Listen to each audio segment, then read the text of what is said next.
Hello, hello, hello, hello, hello, hello, hello, hello. How's it going, people? Welcome to the stream. Welcome. Today we have quite an interesting schedule. I'm not gonna lie. Today we're gonna talk about. I'm not only gonna talk about Arsenal, obviously, but we're gonna talk about Gary Neville, who has spoken on Arsenal. And to be honest, for a change, he hasn't just talked some rubbish, but he has talked some sense, which is kind of insane if you come to think of it in terms of.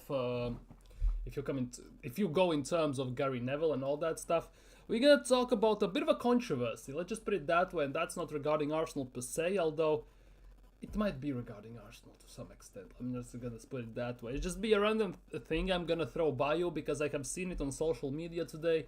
So I wanna basically see your opinion on it. So we're gonna talk about that, and of course Arsenal transfers. Coming in, going out, and some other stuff regarding Arsenal. So, smash the like button as always if you haven't already. Subscribe if you are new around here. Camera doing a bit of a mezza. Of course, as well, we are trying to hit 500 subscribers. We are 55 away as it stands right now. And leave your thoughts down in the live chat. Leave your thoughts down in the live chat so we can tackle them, discuss them, and do all that good stuff. Big up Nathan, big up. Loving these Hudson streams, absolute gem of a player. Dude, would be nice if Arsenal actually signed him. And Gordon Links too, we're gonna talk about that as well. Obviously, we touched upon it yesterday.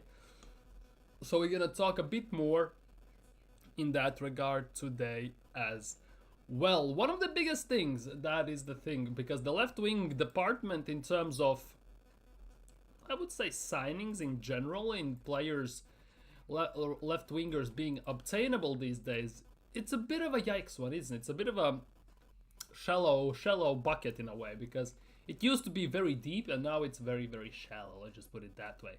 So first things first, something I want to fly by you because I only have seen this on social media. It's a controversy, obviously, so why not? Why just not talk about it? As we all know, there is Club World Cup happening this year. After the season ends, there is Club World Cup. Inter Milan are there, Real Madrid are there, PSG are there, Bayern Munich are there, and obviously Inter Milan, PSG, Real Madrid, and Bayern Munich. As you probably have noticed, there is no Arsenal, of course, no Aston Villa, teams like that. There's also Borussia Dortmund, obviously. And no Barcelona, ironically enough, which is kind of a weird one, but hey, it is what it is.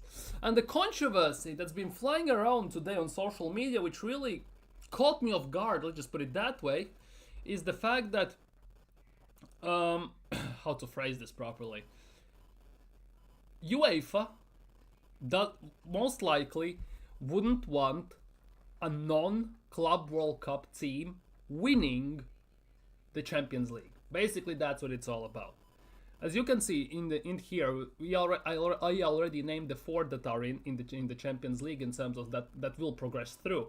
Most likely, obviously Bayern Munich is there, Inter Milan, PSG, and Real Madrid.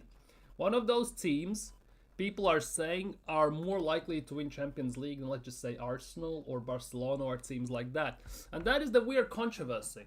Very weird one, which I never thought about it, but to some extent it kind of could make sense. That is the weird bit for me personally, because I was reading about it. I read a random statement that there's a possibility that UEFA doesn't want a non-Club World Cup team winning Champions League.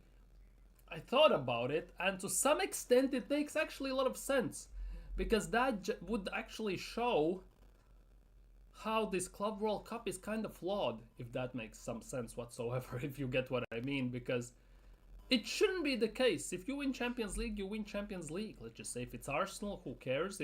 Well, obviously for me it's not who cares, but in general. If it's Barcelona, nobody's gonna be mad about that. They play the best football in Europe, arguably.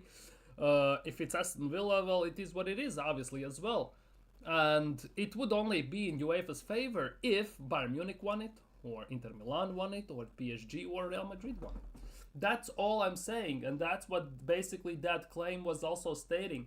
So basically, from that, it basically expanded to a point where they were suggesting that there might be some weird calls going in favor of the teams that are in the Club World Cup. There might be some decisions going in their way, and they actually might get help, per se, in this regard from the referees. As weird as it sounds, as I don't think it makes any sense, but to some extent it also does make sense given the situation. But hey, it's just a controversy. I'm not gonna get too much into it because it is what it is. People gonna say what they're gonna say, so we're just gonna leave it at that, of course. But here is the things about Arsenal. See, things regarding Arsenal. After that, we're gonna talk about some other stuff here or there. And one of the first things we're gonna discuss is this. Genuinely, this is the first thing we're gonna discuss. Arsenal's top goal scorers this season, which is kind of a mad one, I'm not gonna lie. But look at this. Just look at this. Per se, just look at this. Kai Havertz, in all comps, obviously. It's not just Premier League, it's all competitions, right? Kai Havertz has 15 goals. In all competitions, he has 15 goals. In Premier League, he has 9. Right? That's the one thing. The other thing is Bukayo Saka is next. He has 10 goals, which is also pretty nice, pretty good. Bukayo Saka is the only one with double-digit goals and assists for Arsenal. But then here is the big one. Next one is Mikel Merino. Ironically enough, he has 8 goals. And then there's Ethan Vanieri as well with 8 goals. And these are Arsenal's top goal scorers. And isn't that telling much? Isn't that telling much regarding Arsenal? Like, per se. Because Kai Havertz hasn't played since mid-January, since the Dubai trip. And he is Arsenal's top goal scorer in Premier League as well, by the way, with 9 goals. With 9 goals as your main striker, you're never ever gonna win the Premier League. Let's be real. And to be honest, adding on top of that today, what I saw in Premier League regarding West Ham versus Liverpool, kind of was the inkling why Arsenal are not gonna win. Why Arsenal are not winning the Premier League this season. Because when going got tough, when there was a draw, they needed someone to step up. Of course, Virgil van Dijk scored the winning goal. And for Arsenal, the issue is it's too many draws. We actually don't get the draws over the line. We looked at it yesterday. Arsenal have 12 draws. 12 draws, right? That means that in those 12 draws, we have lost 24 points. And that accumulates to 8 wins. If you want to say it precisely, that's precisely 8 wins. 24 extra points. And we are currently, what, 12, 13, 14 points behind Liverpool. No, 15, I think something like that. How far we are behind Liverpool? I'm already so clocked out. I'm so clocked out from the Premier League that I don't even actually remember. Basically, Arsenal are 13 points behind Liverpool. And I just think that if we actually, those draws actually came with wins. Just randomly, just think about it. Because that is the biggest reason why. Liverpool have won 6 more games. 6 more games than Arsenal. And that is 18 points. Obviously, we have drawn 5 more, so that's 13 points in the end of the day. That is 5 game swing in general for Arsenal, that if Liverpool lose and Arsenal win 5 in a row, to even get ahead. So that is basically saying everything you need to know. Genuinely everything you need to know. Because we have gone, at the end of the day, from 2 points behind Man City, 5 points behind Man City 2 seasons ago, to being 13 points behind Liverpool and being 8 points ahead of Man City.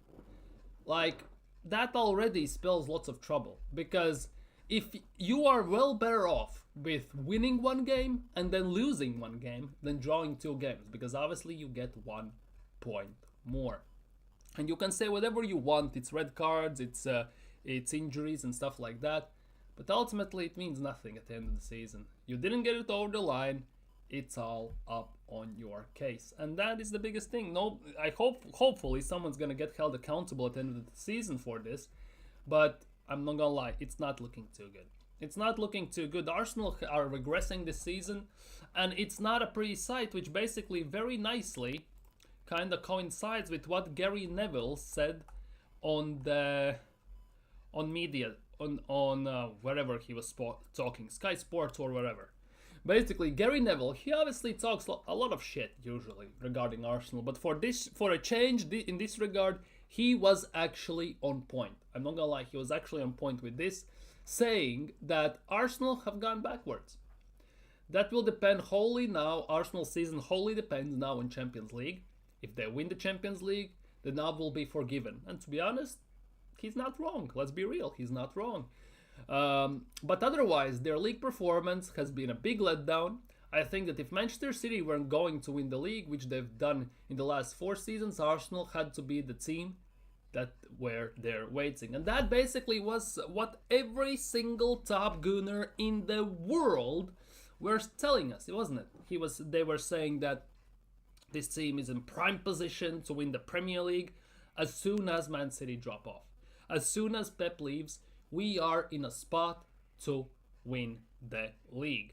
And to add on top of that, in the beginning of this season, they were also a big part of these top gunners who were saying, in the circumstances where City drops off and Arsenal don't win the league, Mikel Arteta should go. There is no actual excuse for Arsenal to finish behind Liverpool. There is no excuse. They all were saying if Arsenal finish behind Liverpool, Arteta should be sacked. They were saying that, but now all of a sudden, when this has become an actual reality for a massive change, it has become a real reality in this regard, all of a sudden, but we need to add context to all of this. Injuries, red cards, decisions, PGMOL, whoever you want to name it, it's their fault. And Arteta is not at fault whatsoever. And basically, the goalposts get moved to an extent as long as they fit basically the agenda they're trying to push on us. That basically is the case. And Gary Neville added on top of that, they are not even on the shoulder of Liverpool to put pressure on them in these last few weeks. And we are 13 points behind, let's be real. Liverpool are going to win it at a canter. Never heard that word, I'm not gonna lie. Sorry.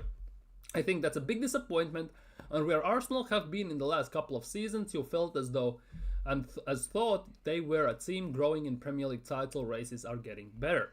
So what's happened this season? I think they've gone backwards.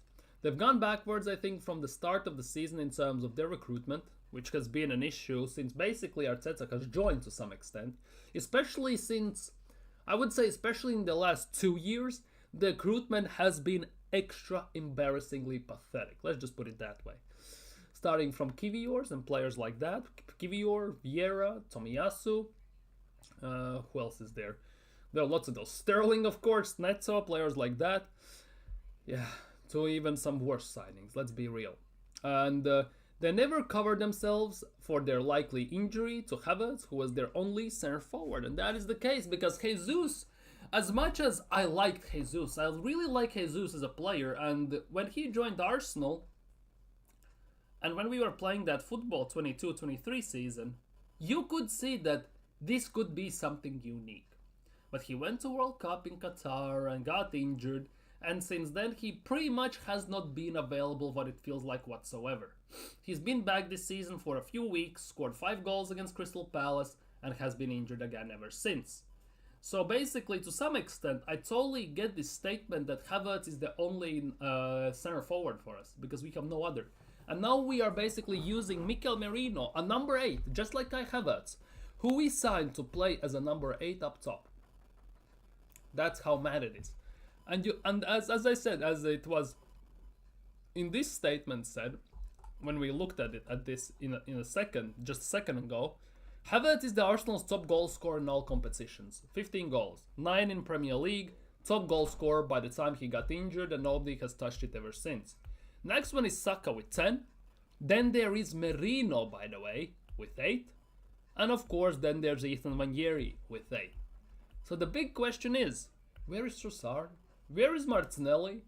Where is Odegaard? Where are all those so-called players who will get us over the line? Where is our captain in all of this?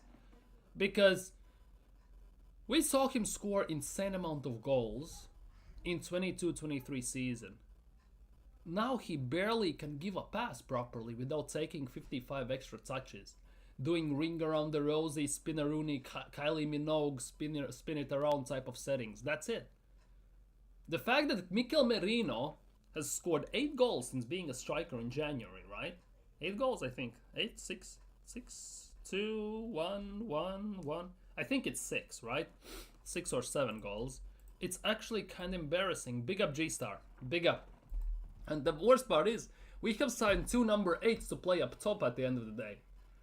And the player who has never played as a striker in Mikel Merino is looking 10 times better than Kai Havertz. Because some of the finishes that Merino is putting in the back of the net, Kai Havertz can never. We have seen him in similar positions and he skies it, let's be real, or he whiffs a shot, and that's about it. And that makes even Kai Havertz signing even worse. And now it's the biggest question, what we're gonna do. Because it's all fine and dandy when we get linked with with Gyökeres, with Ekitike, who we're gonna talk in a second, and players like that, or Lautaro Martinez, or Isak, or stuff like that. When at the end of the day, will we even get them? I have, like, it's a weird thing when you now are an Arsenal fan, and you are more excited these days for a proper general manager, for a proper CEO and everything, whatever the Andrea Berti is sporting director, you're more excited for him signing for the club than an actual player. Isn't that telling a lot how low the expectations have dropped from Arsenal fans under the Cronkies? Because signing Declan Rice, all fine and dandy, but that's about it. Let's be real, that's about it. Nothing other so expensive, nothing so big we haven't signed. That is the biggest thing.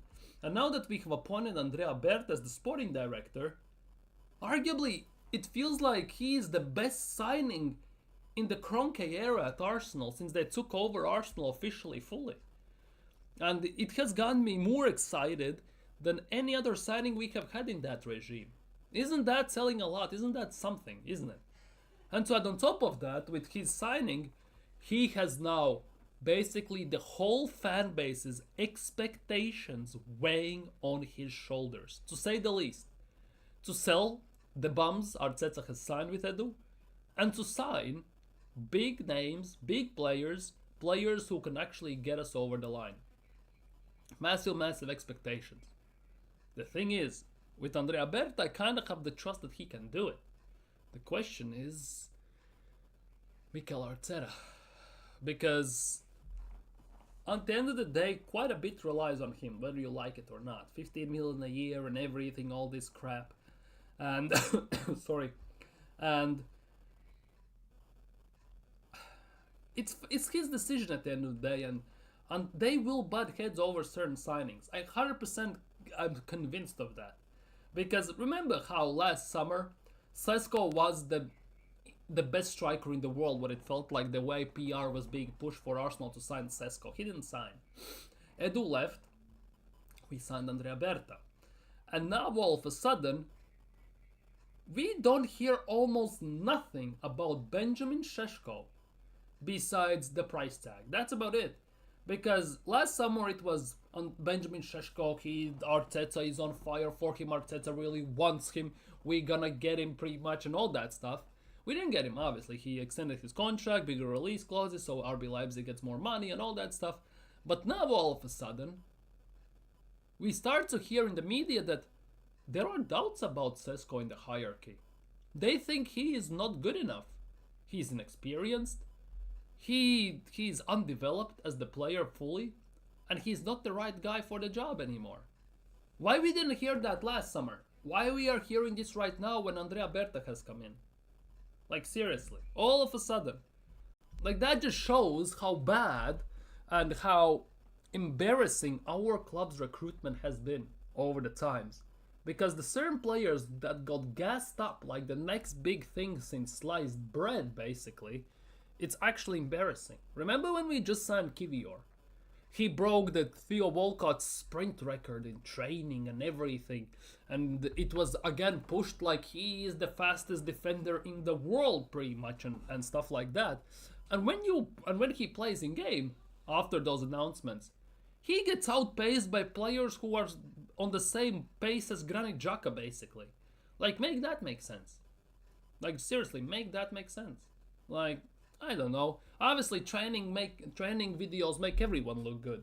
Edin Ketia in the training videos looked like Prime R9. When he went on the pitch, he looked like National League level player. So, hey, it is what it is.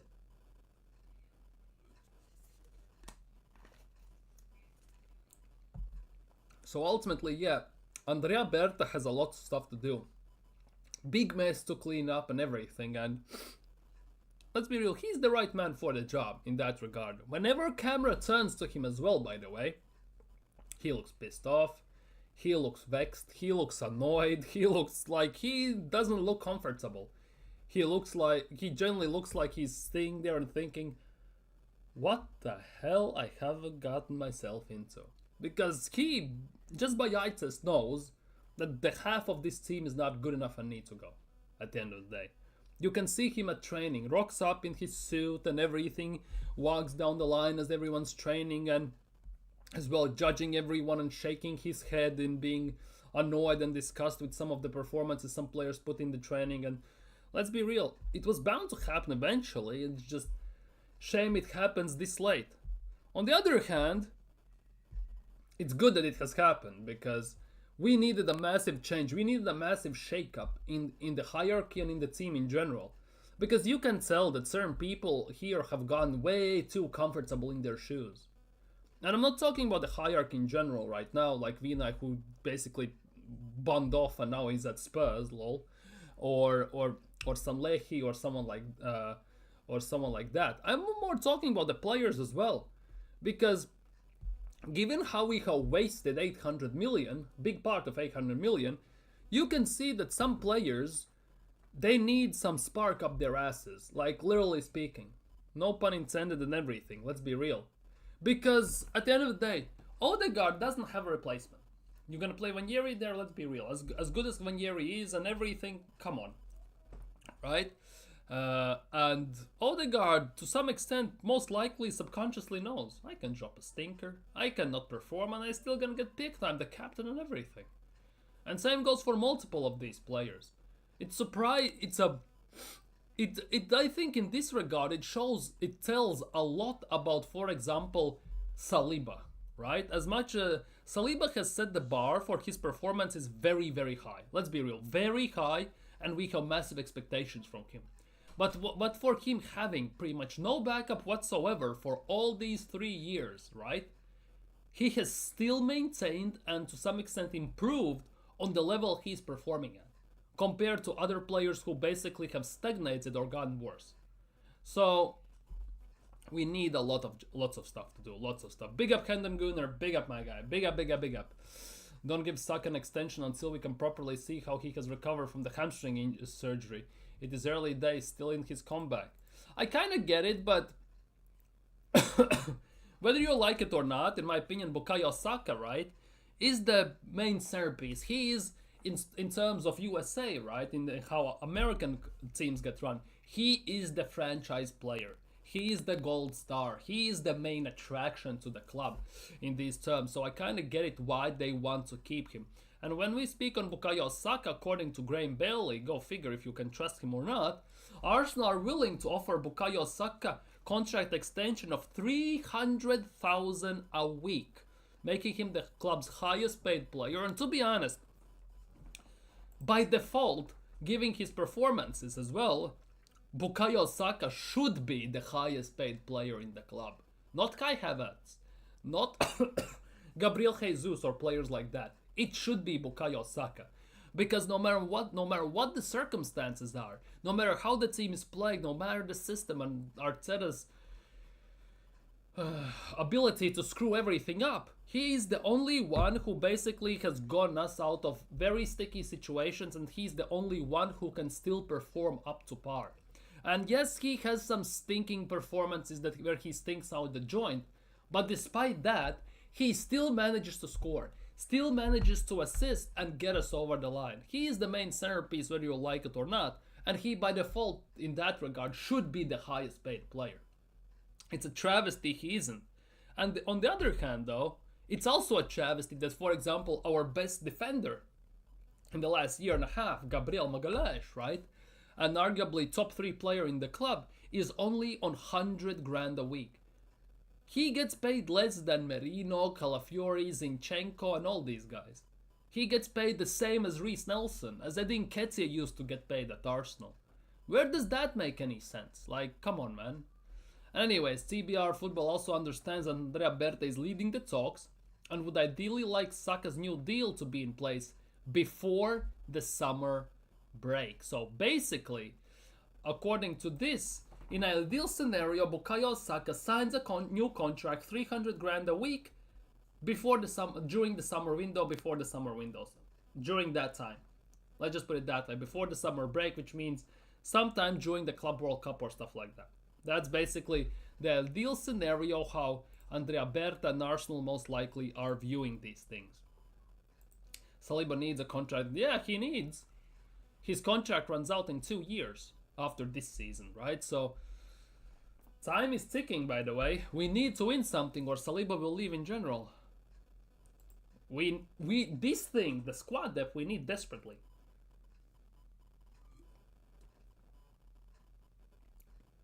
And that's why I mentioned Andrea Berta.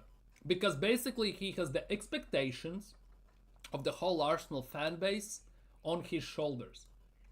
Whether you're a top gunner or not, I would like to think that they also can see that this bench is trash. Let's be real. Arteta doesn't trust almost anyone from that bench. Half of the players are defenders, most of them are left backs or youth players, and we have maybe 3 good substitutes we can bring on. Some adequate substitutes. So, as I said, Andrea Berta has the weight of every Arsenal fan's expectations on his shoulders. In sales and signings in general. And in this instance, more sales than signings to some extent. Because it's in Arsenal's DNA to sell uselessly. Or not sell at all, just terminate the contract. Or let them go for free. That is in Arsenal's DNA at the end of the day. And with Andrea Berta coming in, for me, that is the biggest hope. That we actually can recoup some money from the players we have bought and that are not good enough. And hopefully sell them. Exactly, the bench is a disgrace and it's all in Arteta, it's on him, exactly. That's the worst part. This bench is built by Mikel Arteta. And when going gets tough, when shit hits the fan, he has nobody to sub on. He never makes some certain substitutions. It's usually player per player substitutions if you think about it. If Jesus is fit, it's Havertz for Jesus. It's Jesus for Havertz. Trossard for Martinelli or Martinelli for Trossard. Merino for Declan or Declan for Merino. White for Timber or Timber for White. And Skelly for Calafiori, Calafiori for Skelly. 5 subs. Player per player. No imagination whatsoever. Nobody to sub on. Let's be real. Nobody to sub on. Arteta has built this team. 800 million. Smallest squad in the league by design. Starting 11 that plays almost every single game full 90 by design. And now here we are. In Champions League, I don't know what's gonna happen. Because let's be real, Jorginho, it looks like he has a cracked rib. He couldn't breathe. That's why we played the last 15 minutes of the game with 10 men against Brentford. What's gonna happen with Partey, I have no idea. Whether it's because of the Spain thing, I'm not gonna get too much into that, but the Spain thing and everything, if you get what I mean. Or what, or if he's actually injured, who knows. And if he's injured, we are dusted instantly, because Thomas Partey, if he is on form as he was at home at the Emirates against Madrid, right? He's fantastic. He's one of the main reasons why our midfield keeps shape, why we can so effortlessly, to some extent, transition from defense into attack. Because he has that ability to split defenses open with thread the needle type passes, which Declan Rice doesn't possess. He can spread the long diagonals, yes, but otherwise he can't do what Partey does. Partey is press resistant as well. He has some tech on him as well. He can dribble out of these spots, which Declan Rice can do to some extent, but he also is not it. So losing Partey is very detrimental to Arsenal, and whether he's gonna play against Real Madrid or not remains to be seen, but it might not be good, especially if he doesn't play. Because now it is the big issue here. Because if Jorginho cannot play, and Partey cannot play, our midfield most likely against Real Madrid is gonna be Declan Rice in the 6, Merino in the 8, and Odegaard in the 10. Which now is the next question. Who's gonna be the striker? Who is gonna be the striker? Trossard? Martinelli? Who's gonna be the left wing then? Again, Trossard, Martinelli, Raheem Sterling? And then the biggest issue is if all of them start, who's gonna be the impact sub? Especially if shit hits the fan. For example, it's 2-0 Real Madrid. We need some impact subs off the bench. Who's gonna be that? Who's gonna do it? Like, there are more questions than answers.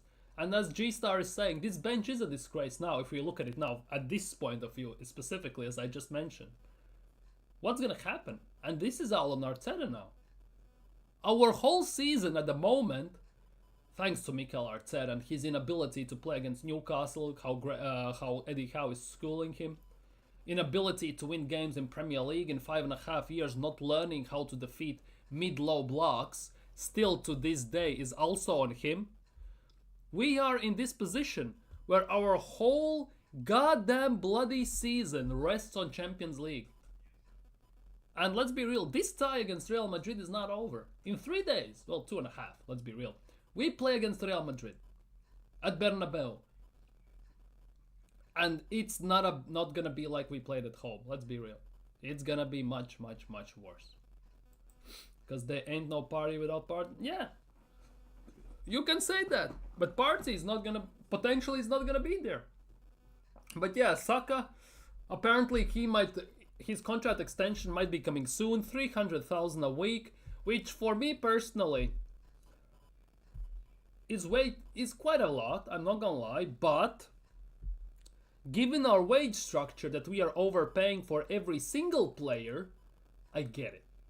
Personally, my wage structure, if I was, let's just say, for Arsenal, right, I would structure the wages in a way that Bukayo Saka is the top guy, and he earns 210,000 max a week.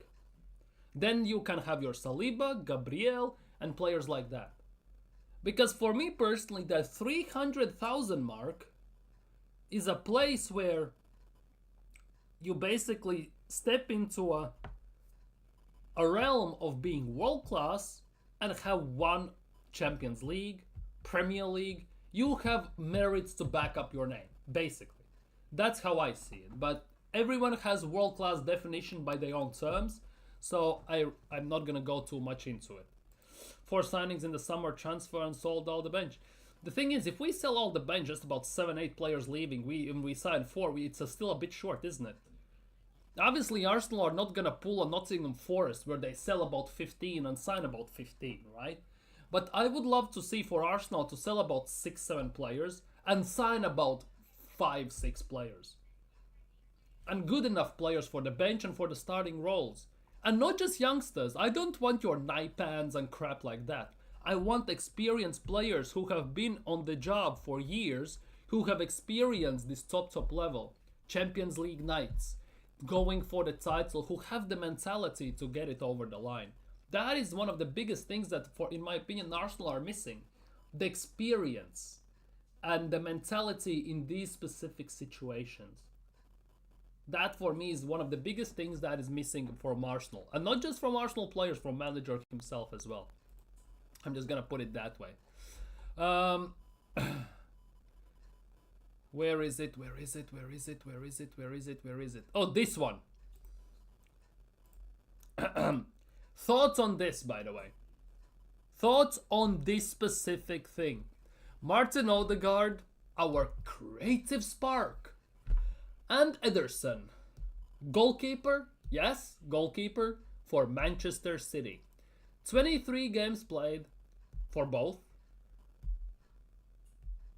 Odegaard has 1 non-penalty goal. And both of them have 4 assists this season in Premier League. Both of them. Yes, you heard it right. Man City's goalkeeper has the same amount of assists as our creative spark, our number 10, the snot guard, Gibraltar guard, bin guard, flick guard, hair flick, pillow foot, however you want to call him, Martin Odegaard, our captain. I'm not gonna lie, when I saw this, I felt embarrassed to say the least. I genuinely felt embarrassed to say the least.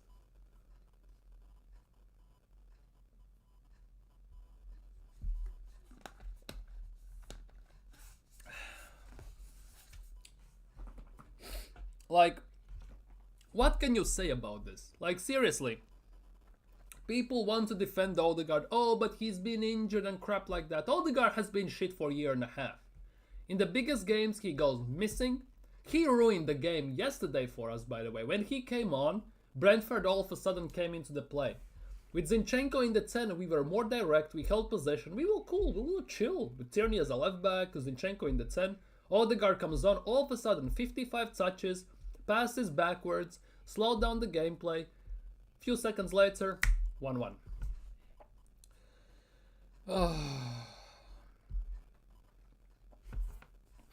That you know my thoughts on Odegaard.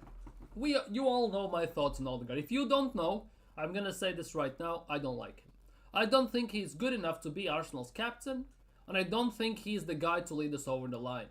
Because whenever we are in a spot where we need our captain to step up, grab a game by the scruff of its neck and get us over the line, like Jesus has done it, like Saka has done it, like Gabriel, by the way, has done it, like Declan Rice has done it, Odegaard goes hiding. He gives a pass and then runs behind 4 defenders and doesn't want to receive the ball. And I agree with this statement. I agree with G-Star on this, that Odegaard is replaceable and I want a better player. I totally agree with this because he is, as much as people want to protect him, he sees the best thing since sliced bread, right? He is replaceable. Let's be real. And I kind of get the feeling as well that Odegaard has gotten way too comfortable in his position. A few minutes ago, about 10-15 minutes ago, I mentioned this situation that players are too comfortable at Arsenal. They know that they can drop stinkers and they not gonna get subbed off, or they are gonna still start the next game because the club don't have a proper replacement in his position, right? Martin Odegaard, in my opinion, is one of those people. On the other hand, to play devil's advocate a bit here, I think the reason why Arteta hasn't signed a proper number 10 to rival Odegaard is because Arteta likes Odegaard and he wants to protect him. Because it kind of gives the feeling that Odegaard cannot perform under pressure. Pause. But it looks that way because Odegaard is fantastic when the team is playing fantastic. Let's be real. Because 5-0 against Chelsea last year, remember? Odegaard was fantastic after we went 2-0 up. When we are basically destroying teams, at some point Odegaard shows up. The game against Real Madrid, by the way, was an exception. Because of all the players, the 3-0 against Real Madrid, phenomenal result, Declan Rice, what a free kicks, Merino scores and all that stuff, right? Odegaard was the black sheep. If I can sit here and say that every single player that played in that starting 11 against Real Madrid at Emirates gets at least an 8 or 9 out of 10 for me, Odegaard is the one that gets a 5 or a 6. A generous 6, more of a 5. Because he was the guy who should be pulling the strings, but he didn't. Saka is just back from injury, he's playing on one foot pretty much. And in that game, he did more than Odegaard has done the whole season. Pretty much as well. Like, make it make sense. Seriously. Miles Lewis-Skelly, 18 years old, got a chance because Calafiori, our marquee signing, got injured, right? 18 years old, is doing more than Odegaard has done this whole season. Going forwards, I mean. In attacking department. How does that make sense? Our left back, by the way. Yes, he is a number 8 by default, but he plays left back, so we're gonna go from that. How does that make any sense? Zinchenko in the 10 spot, in the number 10 spot, in 2 games we have seen against Everton, against PSV, has done more than Odegaard has done this season. The goal that Zinchenko scored against PSV from the outside the box with his left foot, when has last time Odegaard has done that? 10 out of 10 times this season, even part of last season, Odegaard skies it into row Z. Just seriously. Like, Zinchenko is the guy who dares to take risks with the ball. Pass it between the lines, take a shot, make a risky triangle, play triangle passes, risky, give and goes, risky ones, off the shoulder. He can do that. Because by default, actually, I would say that Zinchenko is a 10 or an 8. Not a left back. It's only he plays left back because Pep made him play there. Right? Think about it. It feels like... Same with Bukayo Saka to some extent, but Bukayo Saka, when he just started playing right wing, was dribbling past 3-4 defenders, dropping shoulders. He was very active. Now he has become very systematic. If he cannot pass, he cannot move, he passes it backwards. Let's just put it that way, right? And it has killed to some extent some momentum. And it feels like Arteta, basically, not Odegaard, Arteta has coached this team to be so robotic and so systematic that it comes to a point where if they dare to do something Arteta has told them they cannot do, Arteta will basically spank them with the belt at halftime or after the game. They get yanked off from the game. They get subbed off. They're gonna get Nottingham Forest treatment or something like that. Because from Odegaard, we almost never see any risky passes, nothing unique, nothing spectacular when we are struggling. He's not the guy to get us over the line. Odegaard, in my opinion, is not good enough to play the main guy. He could be good enough to be the secondary guy who plays the second fiddle to the main guy. He could be the Robin to the Batman. Yes, that I could agree. Specifically in the midfield, if we get a proper 10 and Odegaard plays the 8, potentially, in the left 8, right? So he can also work with Martinelli. It actually can work. But to be the main guy, to be the Batman, basically, in the number 10 spot, in my opinion, he is not it. He's not good enough. Bring back Vieira. Vieira could be. He's actually doing somewhat decently in the recent times for Porto, by the way. How is, by the way, Vieira, right? How is Fabio doing at Porto? Fabio Vieira. Let's look how he's doing at Porto. Give me a second. I think Fabio Vieira can be better than Odegaard. The thing is, Fabio Vieira could be better than Odegaard. The issue with that is he hasn't proven himself still at Arsenal. Whenever he has played for Arsenal, besides that one goal against Brentford, I think it was the long shot, he hasn't done anything exceptional. I still remember the red card against Wolves and everything. He's not done anything that spectacular to convince as well me that he could be the guy to take the relay stick from Odegaard. That is the biggest issue for me. Yes, he looks well in Portugal, but in Premier League it feels like he is just too damn weak. Just put it that way. What the fuck, we are linked with Eze, Arda Güler, Huijsen. I don't mind signing Eze, I don't mind signing Güler. Huijsen I would be a bit 50-50, but I get it. I don't want Leao. For me, Leao is hell overhyped. Just putting it that way. Plus, he has like 150, 160 million release clauses at AC Milan. Don't want to touch him. He was always better than Odegaard, can play cam right wing and bury the ball. Yeah, better than Odegaard 22. He was way better than Odegaard in 22-23 season was actually fantastic. That is the biggest thing. And Arteta got the PTSD from balling 8 points. He reverted to some defensive controlling type shit situation and totally ruined in that way Martinelli and Odegaard fully. And Saka as well to some extent. Despite Saka getting GA and all that stuff, he still has ruined them. I'm telling you, if Ranieri played when Odegaard was injured, he would... That is the biggest thing. That is the case. If Ranieri was playing when Odegaard was injured, definitely Ranieri would be one of those guys who would be in double-digit goals 100%. And he didn't play Ranieri when Odegaard was injured. Then Saka got injured, and he still didn't play Ranieri, by the way. He played Havertz there, Martinelli there, Trossard there. And I think the only reason why he played Ranieri was the fan pressure. Because when Ranieri didn't get a sniff of the game, when even Saka was injured, whole Arsenal fan base on social media, wherever you think, Facebook, Twitter, Instagram, YouTube, wherever, they were screaming, what the hell he has to do to get a time? What the hell he has to do to get a second to play? Odegaard's injured, you don't play him. Saka is injured, you don't play him. And I think in a way, Arsenal media saw that and they basically gave in to the pressure. And it was a nice revelation, let's just put it that way. And trying his best to help us. What more can ask from? He didn't get enough rest, always playing till he got injured. Stop the cap, Odegaard is alright. Like, you stop the cap. You think Kiwior is better than Saliba, so shut it. When Yeri would be on 11... Well, when Yeri would be on double-digit goals, assists I don't know, but goals definitely. Odegaard is not bad. Let's just put it that way. He's not bad because we have seen him be actually good. The thing is, he's playing 10 times worse than he should be playing.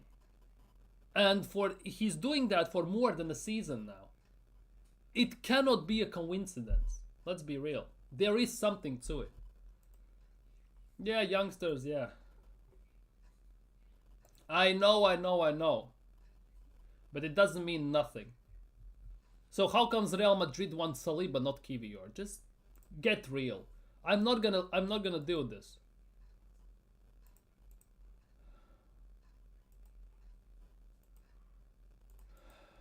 Anyways, what is Fabio Vieira doing these days? Fabio Vieira this season. Bodo Glimt. They lost to Roma. That was fun. So in the last few games, he usually plays right wing or number 8 by the looks of things. In the number 8, they lost to Benfica 4-1. That's not a good look, is it? I'm not disrespecting him. Seriously, don't put words in my mouth.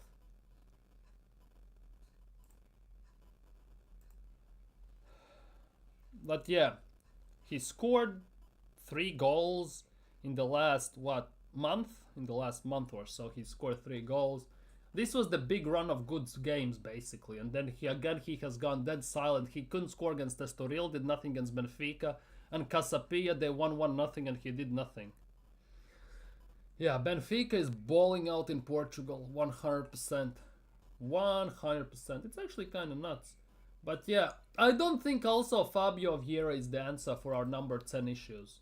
That I'm gonna say right now. Fabio Vieira as well is not the answer for our issues. Let's just put it that way. Arsenal's shirts apparently have been leaked, allegedly, right? This is the home shirt or something in those lines. Those are concepts by the looks of things. There will be a blue kit, the 3rd kit, which is very interesting.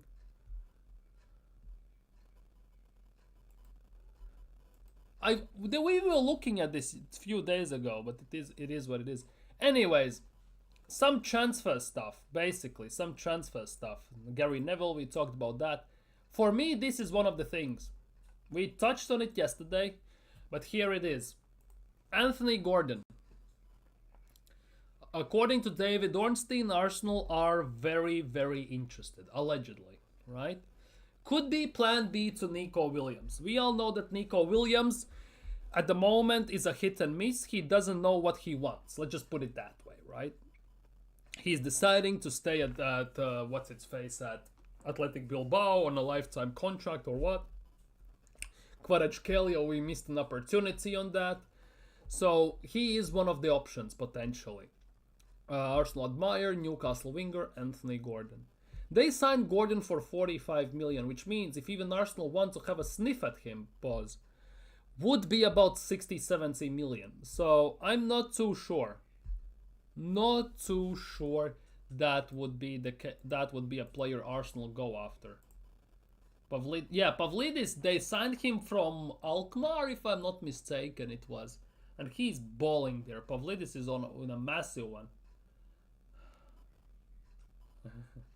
It's not that white kit. The white kit, the one that where we lose, it's the it's the charity one against stabbing. That's the 5th kit. We play one game and then it gets auctioned off as a charity. That's a completely different kit.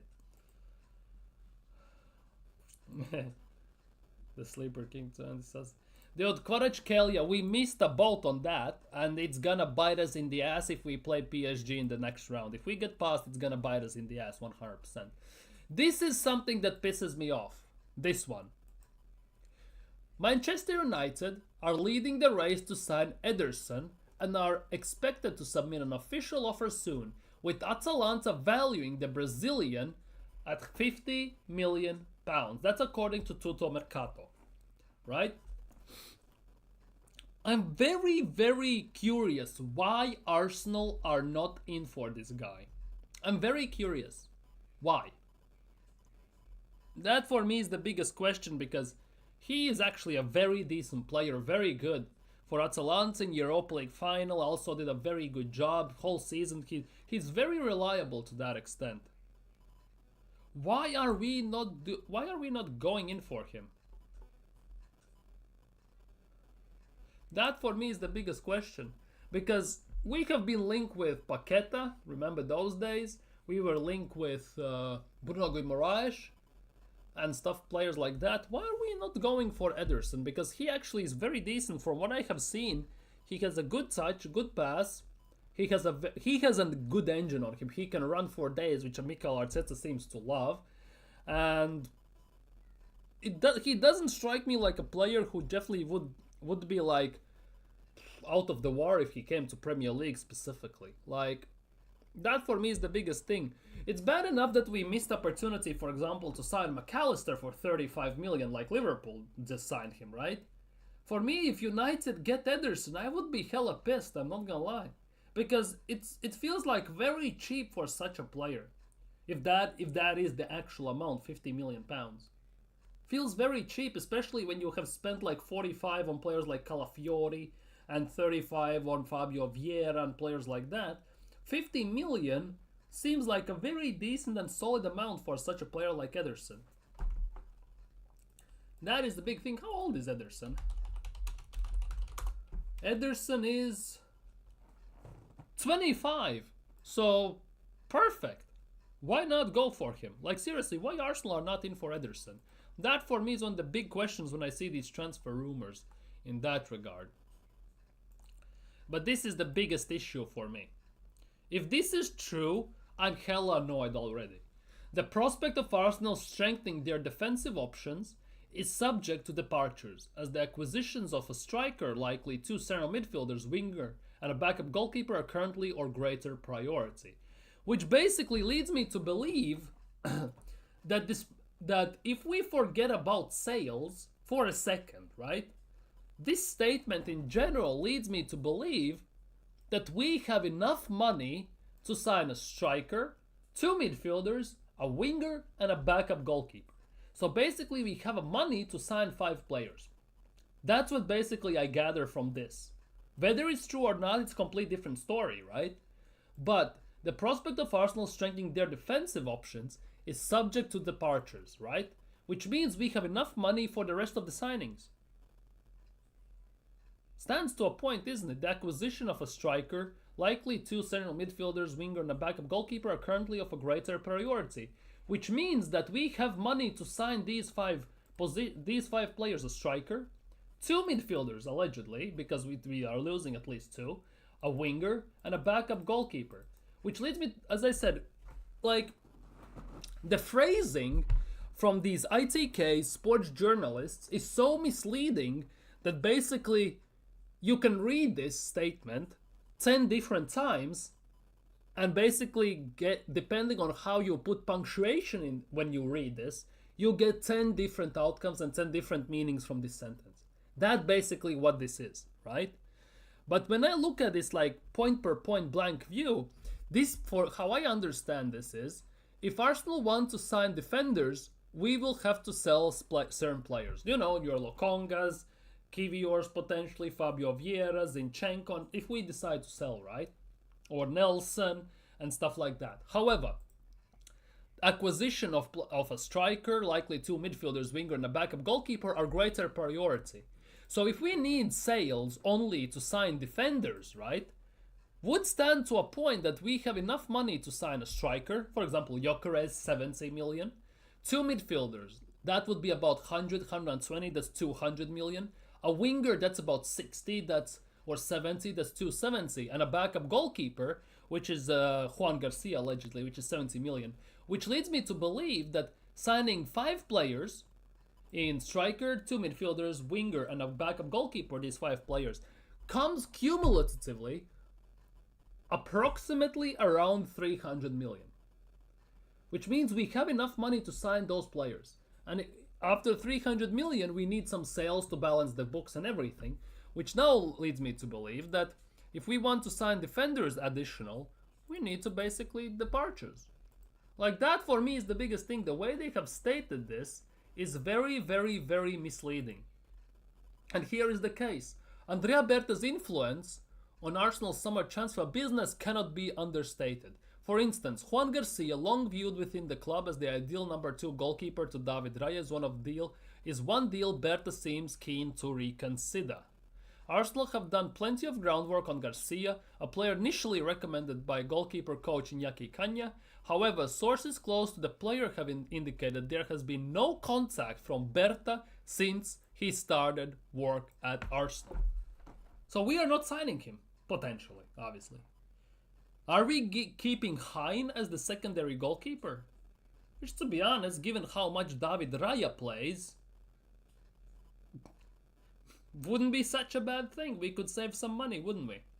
Up to 10 clubs have approached Garcia's representatives, and he will be allowed to leave Espanyol for below his release clauses. For below his release clauses this summer, by the way, below 30 million. But he is still likely to cost a decent fee. Garcia remains open to joining Arsenal and would be keen to compete with David Raya for the number 1 spot at the club, should the opportunity arise. Now, looking at this, I kind of get it. I also know, because it's been reported in Spain, in Italy, and even in English media, quite reliable sources, that one of these 10 clubs is Atletico Madrid. They want Juan Garcia to be the successor of Jan Oblak. So, he could be actually saying, exactly, what about Karl Hein? That for me is the big question. If Andrea Berta thinks that Juan Garcia is not the man, we can keep Karl Hein, can't we? Especially if we look at this season, at this stage, right? How many games has Neto played for Arsenal? 2. That's going well, isn't it? Neto has played 2 games. Since he was cup-tied, he couldn't play in Carabao Cup, so that's 2 extra games. Well, 4, technically. Raya played. So you want to tell me that Karl Hein, if he stays as the backup goalkeeper, he would get about 10 to 12 games this next season for Arsenal. The thing is, he wants to be the starting goalkeeper, and he's not overtaking Raya by any means, because he's not that good to be better than Raya. That is the biggest issue for me personally. Right? But overall, bless up the Estonian, by the way. My neighbor, big up. But yeah, it's a weird one. It is a weird one, definitely. Lokonga, Savage, there is Nelson, potentially Vieira, maybe Karl Hein, God knows, obviously. There will also be talks about Zinchenko, maybe Tomiyasu or Jesus, maybe Havertz, lol. Bless me. See, I'm speaking the truth. Havertz. Maybe Havertz. Imagine, I would love to be the fly on the wall if they're in the discussion room, if it comes to a point when Andrea Berta says to Mikel Arteta, it's time to sell Kai Havertz. I would love to be the fly in that room, to know how Mikel Arteta reacts and what goes down, because it's pretty much evident that Kai Havertz is genuinely his love child, what it feels like. Raya needs a rest, exactly, so Karl Hein for 10 to 12 games, if he comes in Carabao Cup, maybe FA Cup against lower end sides, it works like a charm. Carabao Cup, he could play the whole Carabao Cup, maybe besides the final or semi-final, depending who we play. Right? In FA Cup as well for the first 2-3 rounds, especially when we play teams like Bromley and Harrogate and stuff like that. Why do we need Raya there? Play Karl Hein, he's well good enough, because we played against Bolton and Preston with Setford and Porter in goal, 16-year-old and an 18-year-old. And we still did everything that we needed to do. So you want to tell me Karl Hein cannot do the job there? Nelson will leave. Nelson must leave, 100%. He's now back at Sobarelti Center since his season is over. He's recovering, he's doing everything, and I think in summer he's gone. It also was confirmed, I think about 2 weeks ago, by Fabrizio Romano that Dries Nelson will leave Arsenal this summer. The only thing is, he didn't clarify whether it will be a loan or a sale, and that for me is the biggest issue. Because selling Dries Nelson will be a big issue. 100 grand a week, you know. Exact sexual rock. We have 4 goalkeepers in under 21's team, by the way. 4 goalkeepers. Imagine that. 4 bloody goalkeepers in under 21's team. Isn't that insane alone? Like, serious talk. 4 goalkeepers for one team. We barely have 1 in the main squad, but we have 4 in the under 21's. Isn't that nuts, to say the least? Like, seriously. Isn't that nuts? Like, serious talk. That is actually kind of insane. We have like 4. Exactly, that is the biggest thing. But the issue with that is, well, we actually can take them, but we cannot just marinate on the bench them. That is for me the biggest issue here. We cannot afford to marinate them. When they are 18, you have to play. And that's why they play for under 21s. Loan them out even, don't care. Loan them out to Millwall, Salford, Wrexham, although they have a con for sale, they don't need one. I don't know, Stockport or teams like that. Loan them out there, right? Let them get experience. Maybe they come back better than anything. But yeah, it's managing goalkeepers is very weird. It's one position that tends to not to be many issues with any team. Let's just put it that way. And in goalkeeper, Arsenal's big team is left backs FC. The under 21s is goalkeepers FC. Anyways, Jorel Hato. The next player on the cards, Jorel Hato. So with Jorel Hato, it is a bit different because Arsenal are looking at this and they are still interested in him. Obviously, last summer we were quite interested in him, but he decided to stay at Ajax. Fucking hell, at Ajax, right? And Hato had ahead of the summer transfer window, though any potential move is likely to hinge on the future of Jakub Kiwior. And this is the big thing. As we just talked about it before, any defensive recruitment will depend upon who Arsenal sell basically, right? We just talked about it. We looked at it from Ryan Taylor as well. He said that Arsenal want to sign winger, striker, 2 midfielders, backup goalkeeper. That kind of gets into the priority, and any improvements defensively solely depends on sales. Kiwior, Vieira, Lokonga, Savage, Nelson, Jesus, Tomiyasu, all those guys, right? We all know who they are. So Hato would be quite interested, I think. Hato's age, potential, and versatility of a huge appeal to Mikel Arteta, and Hato in interview himself has indicated and said that one of his inspirations in this regard is Jurrien Timber. He started as a center back, then moved to right back, so he can play both of those positions. Then he got his move to Arsenal, and now he can play all across the back line. And that is something he really enjoys. So he's a left back. He's a center left back who can play center back. Now he's a left back, left-sided center back, which obviously Arsenal need. There's no argument about that. So Hato for me long term actually would be quite fantastic. And I would even argue that if we actually sign, for example, Hato, there is a possibility to put Miles Lewis-Skelly in the midfield. Potentially, right? Hypotheticals. And if we need him as a left back, we can play him as a left back. Obviously, the way Arteta wants to play with inverting and everything, the fact that Miles Lewis-Skelly is a midfielder comes into play when he inverts from the left back side. Defensively, he is sus. I'm not gonna lie. There are times when his inexperience shows quite heavily.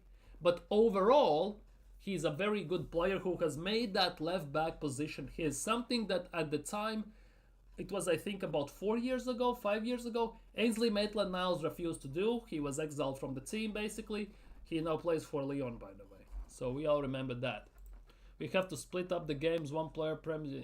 We need to somehow split the goalkeeper time. Somehow. Obviously. Maybe until a certain point. Maybe if we get to the finals or semi-finals and we play, for example, Liverpool or one of the big teams, maybe then put Raya in goal and don't play Hein, for example. But ultimately, when we play teams like Preston, Bolton, Stockport, Yeovil Town, and teams like that, much rather play Hein, obviously. Yeah, Hato is a baller. Young, but he's very, very, very good. Finally caught you live, miss you, Robo. Big up, big up, big up, big up, Jimmy. Big up, big up, big up. Hopefully everything went well on the business trips and everything. Hopefully everything was fine. So basically, Philip Lahm, if he was Dutch, to some extent, although he doesn't play midfield, though he doesn't play the 6 role as Philip Lahm did. That is the biggest thing, though. But yeah, Jorel Hato definitely for me would be a very nice option if we get him. Very, very nice option if we get him. By the way, if you haven't already, smash the thumbs up and subscribe if you're new around here as well. Would help a lot. Definitely would help a lot. This is what David Ornstein had to say about Zubimendi as well. This is what David Ornstein had to say about Zubimendi. Arsenal are expecting, but they're not pregnant. Don't think about that they're not pregnant. They're expecting Zubimendi, him to arrive in the summer. Internally, they seem to be working on the basis that Zubimendi will be coming in and they'll building the team with him in there. So basically, Arsenal kind of living in a dreamland. They are building a team, potential signings based on the hypothetical scenario and hope that Zubimendi joins us in the summer. So he doesn't choose Real Madrid, he doesn't choose other teams, but he chooses Arsenal and he comes here. How does that make sense? Like, I get it, you have to plan ahead. But I'm kind of more interested, what's the plan B or plan C if Zubimendi decides not to sign? That for me is the biggest thing. What's the plan B or plan C here? That for me is the big question mark in all of this, I'm not gonna lie. So I'm kind of confused. Turkey would be interesting. Turkey at Arsenal would be interesting. Yeah, to be honest, Wharton. The biggest thing is, see you name Wharton and Baleba. Brighton 100 million for Baleba. Palace 100 million for Wharton. So they are all out of the equation, I think, in that regard. McGinn is not leaving Villa. Let's be real. Don't get to. This is not Football Manager or Career Mode on FIFA. But yeah, Zubimendi. Personally, I can see why Arteta wants Zubimendi, but at the same time, he's not it. He genuinely is not it for me when I look at things. There was this what's its face statement put out. A journalist put an article out that Arsenal, Arteta specifically, wants 2 types of number 6s. One that is passer, like Zubimendi, and the other one that is more disruptor, like Declan Rice, so he can basically rotate and maneuver and just switch them around and rotate them based on the opposition Arsenal are facing. At least that's what I understood. Yeah, Baleba and Cherki would be interesting, but Baleba is 100 million, so I don't think Arsenal will do that. Cherki for about 30-40 million, potentially even. I wouldn't be against that. I would 100% support that. Arteta needs some more divas in the team, so that basically do the things. Yeah, I know. I totally understand, but you need to also take into account the money and everything that goes into these things, and you just cannot name, let's just say, 3 players, and everyone is 100 million, and all of a sudden we cannot even sign a loaf of bread afterwards. And the last one for today, if I'm not mistaken, yeah, last one for today is that Liverpool, according to Bild, so take that as you will, Liverpool, Arsenal, United and Newcastle are interested all in Hugo Ekitike, with club scouts and even executives watching him closely. Imagine, even executives are watching him closely. But Eintracht Frankfurt will now demand a fee around 100 million. Oh, fucking hell. Why is everyone 100 million? That for me is the biggest question. Everyone wants 100 million for every single player. All the players scored a hat-trick, all 100 million. That's it. Like, that is actually kind of insane. Oh, Fabian Ruiz, man. That Fabian Ruiz from PSG was the guy I wanted instead of Merino at Arsenal. But hey, can't get them all. You don't rate Hugo Ekitike. Why don't you rate Hugo Ekitike? For me as well, I'm kind of on the fence with Hugo Ekitike solely because of Eintracht Frankfurt. They are a very well organized machine how they play. They're a very good attacking team.